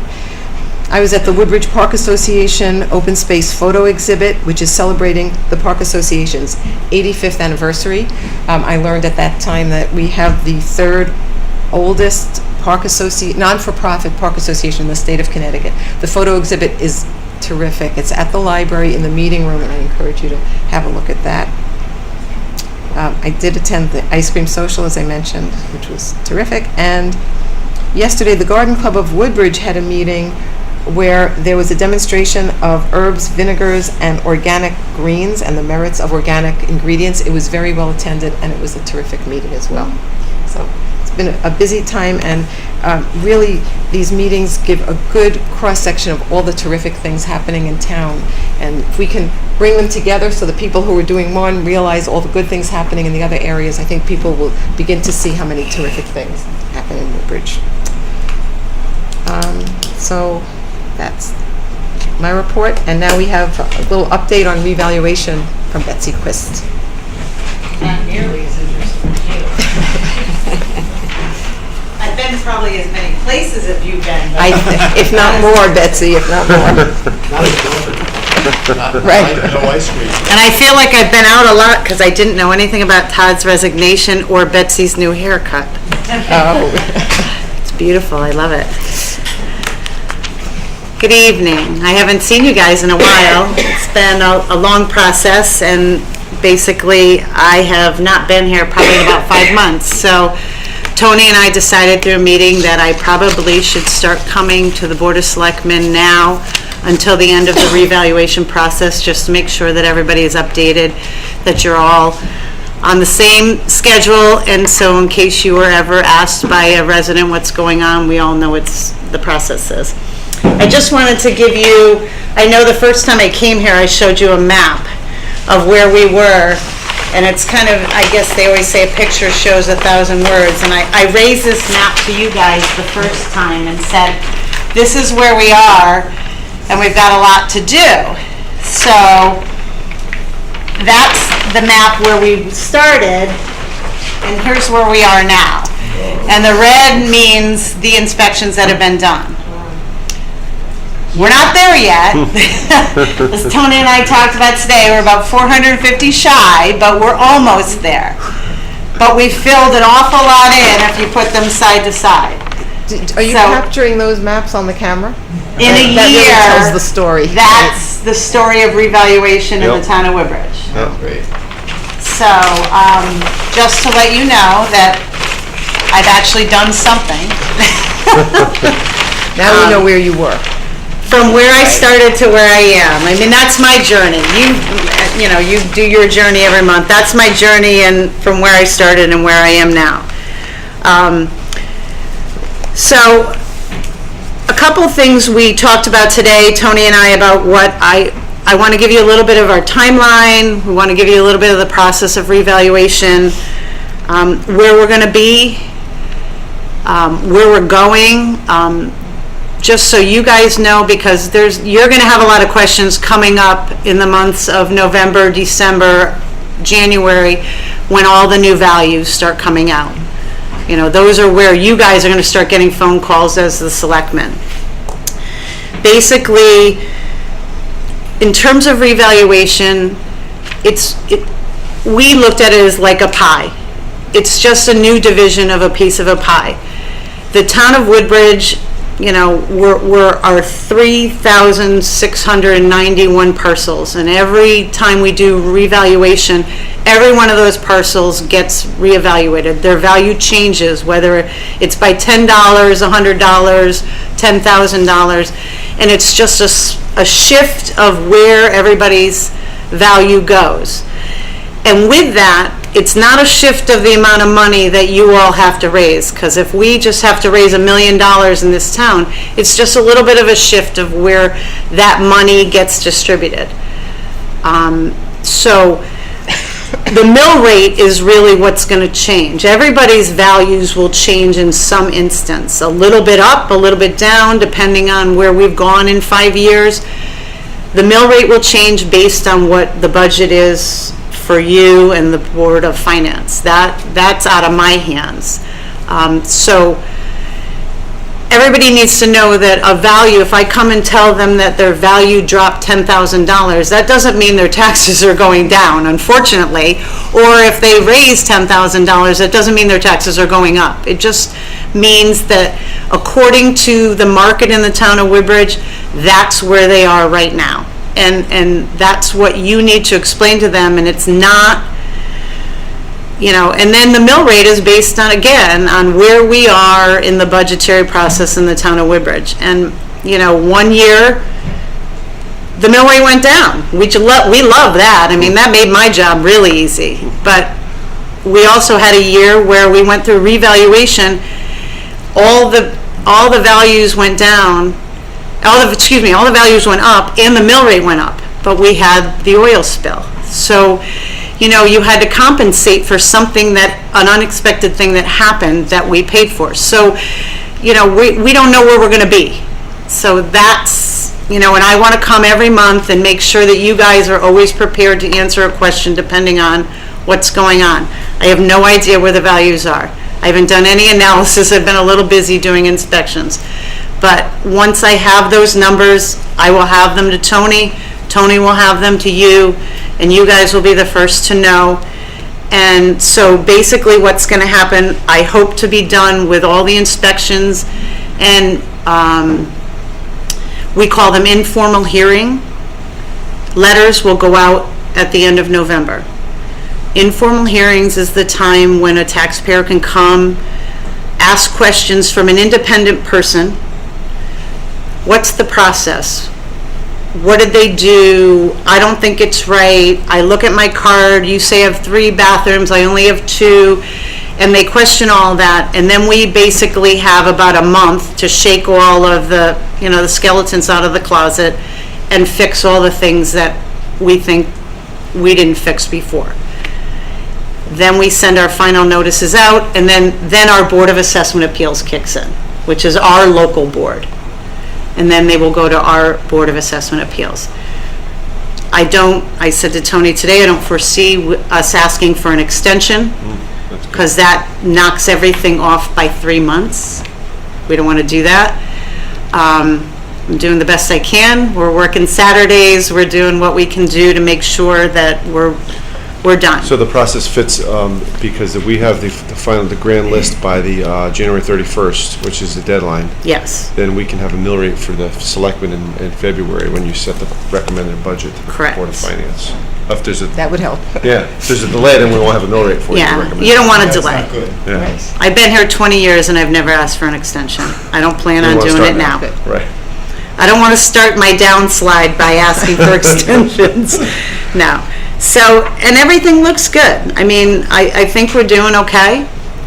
I just wanted to let you know that basically, for money purposes, I think that with the stipend that the town pays me, along with what we are going to foresee paying out, our full inspection revaluation for the last 5 years is going to cost us about $80,000, which on the average to most towns is between $500,000 and $1 million. That's right. That's true. So I Betsy. think doing it in-house has been a benefit to the town of Woodbridge. That's for you guys to decide whether you want to continue to do it that way, but I think that the consistency has been good. I think the feedback has been good, and I think the money saving has been good for the town. Betsy, do you do every inspection yourself? Yes. I hire an independent person to do commercial review for me because I really feel that that's important, because there are the big money ticket items and they deserve to have a second look. So we do that, but the commercial review cost us $3,000. So I feel that was money well spent. Per review, 3,000 per review. No, all of the commercial All of it. properties. Yes. I did the inspections, she did a review for me. Somebody else came and did a sales review, which is basically taking my analysis and taking the statistical analysis I did and reviewing it to make sure that my white elephants were her white elephants. That again was another $3,000. Again, we feel it's important because it's better to have more than one eye looking at it.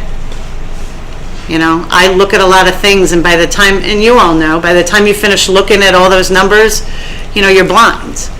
So it's really good to have an independent person come in and look at those things without any knowledge of the town, which is good because they're just looking at numbers, where I'm looking at it broadly as knowing the town.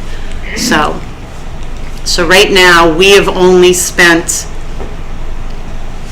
I don't even think I've invoiced $10,000 for the reval yet.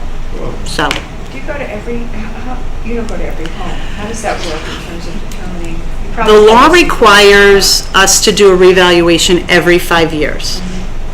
It requires every house to have a physical inspection every 10 years. Now, for example, Beth, if I came to your house in 2010 and we did a revaluation in 2014, I wouldn't have to come back to your house. But if I came to your house in 2003, I would have to come back to your house because you haven't had an inspection in 10 years. So there are people out there going, why didn't I get a letter? But they weren't required because maybe they just bought a house or they've done an addition, and when I go out there, I try to do two birds with one stone.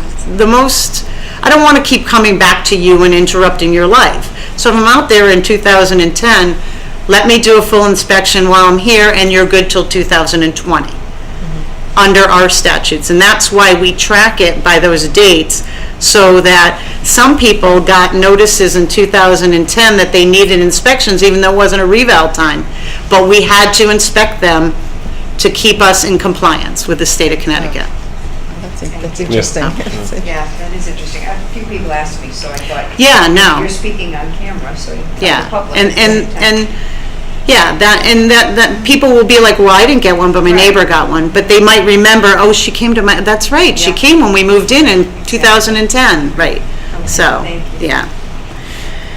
So, I think that's pretty much it. It's very Good, helpful, Betsy. Betsy, that's very helpful, and I can imagine that we might need to hear some of this more than once, because we're not living it, and people will be asking, but that's very helpful. Any other questions for Betsy?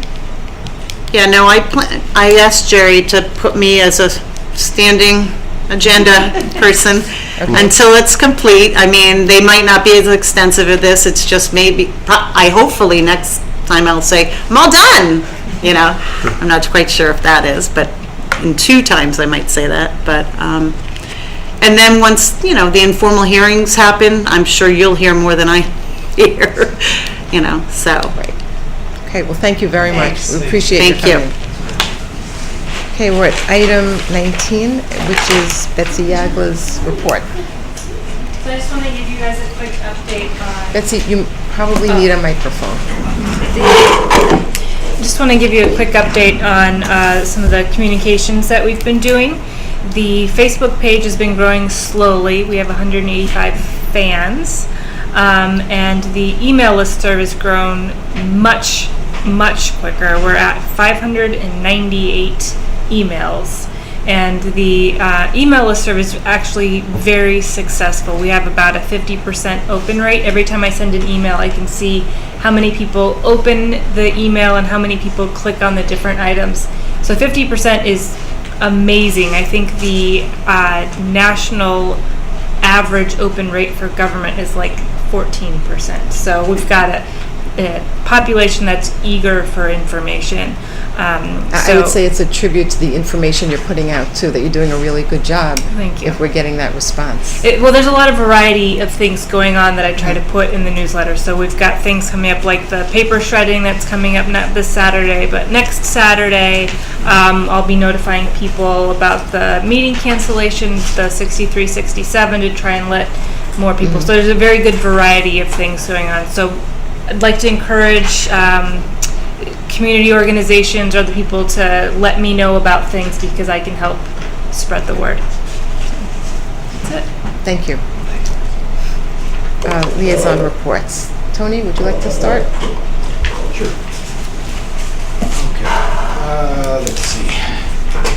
I'll start with Coupa, which met on, since the last time we met, it met on 7/17 and 9/2.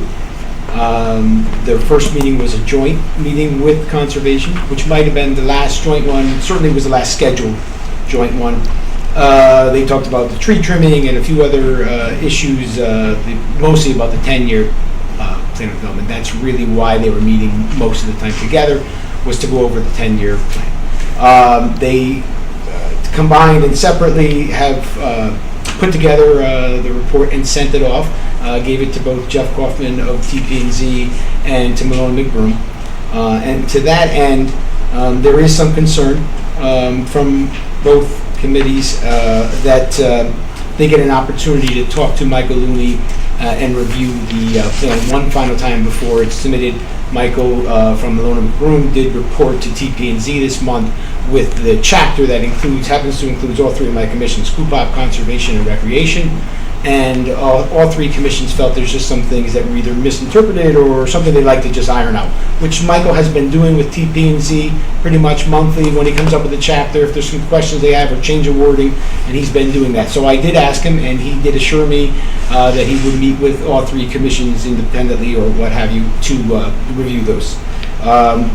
Other than that, there were some discussions about the publicly owned property. They have just approved the 2014 update, COOPOP, and they're pretty happy about that. They put a lot of work into that. Sheila, who is the chair, has also prepared her 2013-2014 annual report to come to us. And that's basically it for COOPOP. Other than there was a discussion, a resident came in, Bob Tucker, to discuss the possibility of Scouts being able to build a permanent in the public center triangle behind the firehouse, a pavilion. So that discussion was started, and he knew he was just initiating it with them, and he'd be coming to many other boards and commissions. As far as conservation, they met, of course, with COOPOP on the 17th, and they also they canceled their meeting in August, but they held a meeting just the other day, a special meeting on the 4th, which they voted to submit recommendations for the tree trimming and asking for a permit, asking UI to ask for permits through our tree warden, Warren. So they're going to be making those recommendations to the board. Also, they approved to make the recommendations for the 10-year plan. They put that in the final motion. They voted on it. They were unable to vote the month before. They had to cancel the meeting, so they did that on the other night. Last commission is recreation. Probably my biggest meeting. Something I was going to mention. I received a phone call right before this meeting, and from Recreation Commissioner Bob Hill, who asked me if I could speak in public forum for him. I didn't think I could, and I waited to hear. He wanted to he could not be here tonight, but wanted to let this board know that he has grave concerns over the fields. Dwight Rowland has brought this up a couple of times. It was in their last two meetings, and they're at the point on Acorn with the two fields where they think, and Bob Hill represented tonight, that he thinks we could have lost them already, but we certainly are on verge of losing them completely. That would mean a huge expense, not to mention the fields not being usable until they can be resodded or redone. So just on that topic, Sure. We have heard from Dwight about that and are trying to schedule a meeting. We're having some timing difficulties, and probably will follow up with Bob since Dwight has some trouble, because I think he works in New York. It's hard for him to get to the meeting. Sure. So we haven't heard from the commission directly, but at their last commission meeting, which was on the 25th, this was a big topic and a great concern to all of them. Since then, Dwight had asked their commissioners to go out and take a look. The fields have deteriorated greatly, maybe because it's starting to get cooler at night and the fields are softening up. But basically, their position is the lack of use of pesticides has now created so many different types of, I guess, grubs and different insects that have brought the moles and the skunks. The skunks have bored humongous holes, and they did take some pictures, and the moles now have basically infiltrated the whole field, and they are very afraid of losing at least one of, if not both, the acorn fields completely, and that would have to be resodded and redone. And some towns, Dwight had had this happen to them. I think notably it was Madison, who had replaced their fields after they lost them and let it go too far, and it was at a huge expense. So that was one of their main topics. I would just give you two quick points. They have their road race coming up on October 11th, the Beach Road Race, great event. The Beecher Pool was delayed a little bit to reopen due to the work, and they were very gracious to allow the residents, members of that pool, to use the Country Club of Woodbridge Pool for that week, 10 days, so that there would be no loss of use. And there was one question that they have, which is, and they've been debating and wasn't sure where they end up with this, is they, of course, opened the tennis courts, 4 of them again. However, they are planning on, basically they're closed now because the pool is closed, so the tennis courts will be closed there. But there is a matter of upkeep and who's responsible to upkeep and how they go about. I guess they need to be rolled every so many days, but I don't know any of the details other than they're looking for guidance to find out more about how to upkeep those tennis courts at this point. Thank you. Thank you.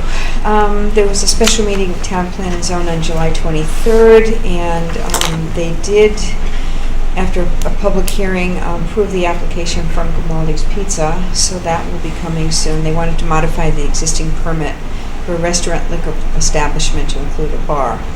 Amity Meat Center, following a public hearing, obtained approval for additional use of a restaurant, and I believe construction has already begun. Indeed. Unbelievable. By the way, they're doing the sidewalks down there as well. Yes. I go down there every day good because point, I'm visiting my mom, so there's a lot of stuff going down there. And the It's crazy. bridge. It's It's a busy place. Yeah, it's a kerfuffle sure. of construction. Let's see, representatives from Coopop and Conservation were also in attendance at that meeting. And special meetings of Town Plan and Zoning were also held on August 25th and September 9th.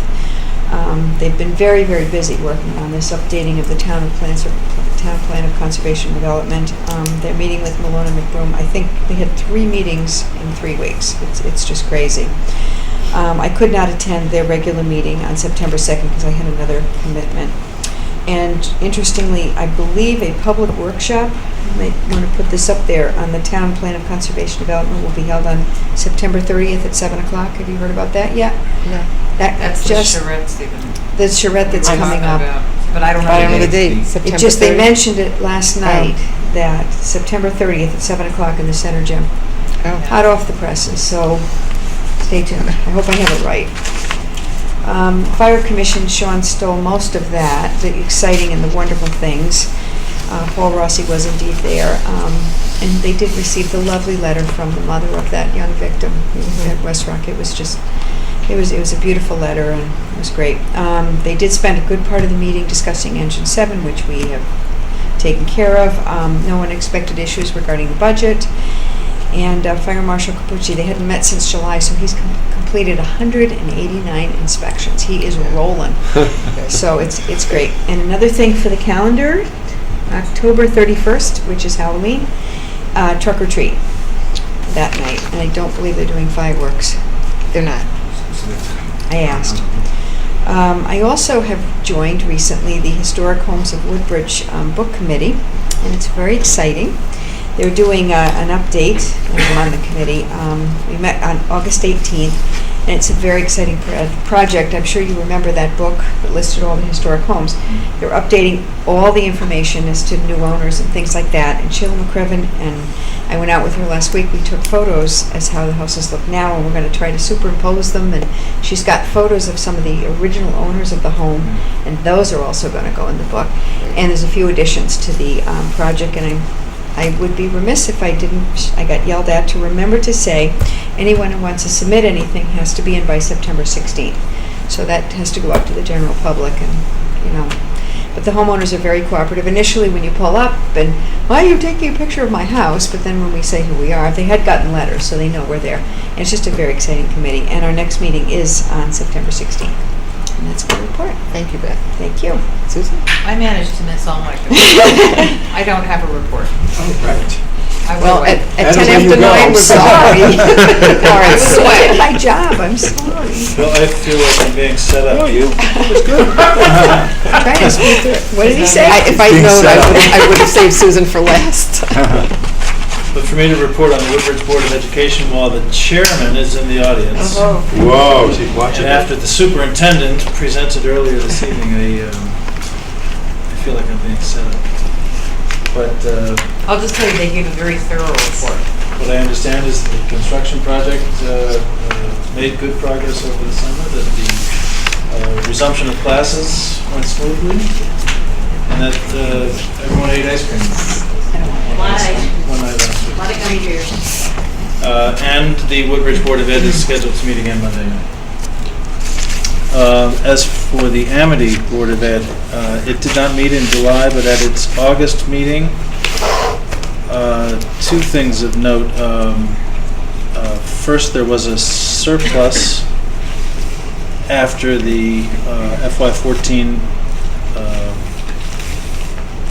budget was closed, and so the board made some allocations of the surplus funds, primarily into a medical, into a healthcare account to cover, a healthcare reserve account to cover,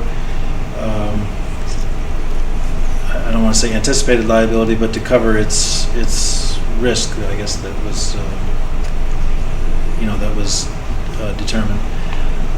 And then it allocated some of the surplus too for infrastructure improvements, and so, and it wasn't a large surplus to begin with. So anyway, that was the big part of the August meeting. And then at the August meeting too, they had to make some staff changes. There were a lot of midsummer or even late summer staff changes, and so they had to do some personnel, do some work to refortify its personnel. At its September meeting, just a couple of nights ago, a smooth resumption of classes was reported, and